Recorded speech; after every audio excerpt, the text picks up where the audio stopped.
પ્રાથમિક આરોગ્ય કેન્દ્ર કઠલા ખાતે એડોલેસન્ટ હેલ્થ એન્ડ વેલનેસ ડેની ઉજવણી કરવામાં આવી।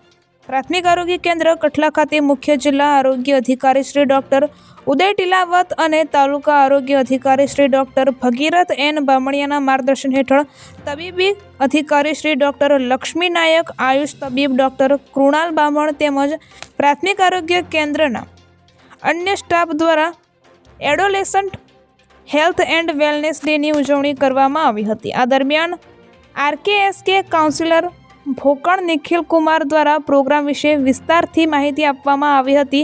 RBSK MO doctor Himanshu Vaghela અને તેમની ટીમ દ્વારા કિશોર કિશોરીઓને આરોગ્યલક્ષી સ્વસ્થતા વિશે સમજાવવામાં આવ્યું હતું।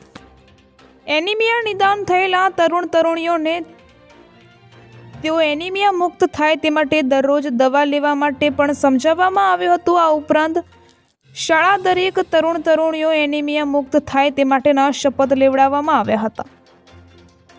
કિશોર કિશોરીઓને RKSK પ્રોગ્રામ શું છે અને તેનું મહત્વ વિશે સમજ આપવામાં આવી હતી। એનિમિયા, સિકલ સેલ, IFA ગોળી અને તેનું મહત્વ, પોષણ, માનસિક ચક્ર અને સ્વચ્છતા વિશે વગેરે વિશે સમજ આપવામાં આવી હતી। તેમજ ઉપસ્થિત બધા જ લોકોનું વજન, ઊંચાઈ, હિમોગ્લોબિન, સિકલ સેલની તપાસ કરવામાં આવી હતી, જેમાં કુલ 104 જેટલી કિશોરીઓએ હાજરી આપી હતી। અહેવાલ ચંદુભાઈ મોહનિયા, દાહોદ।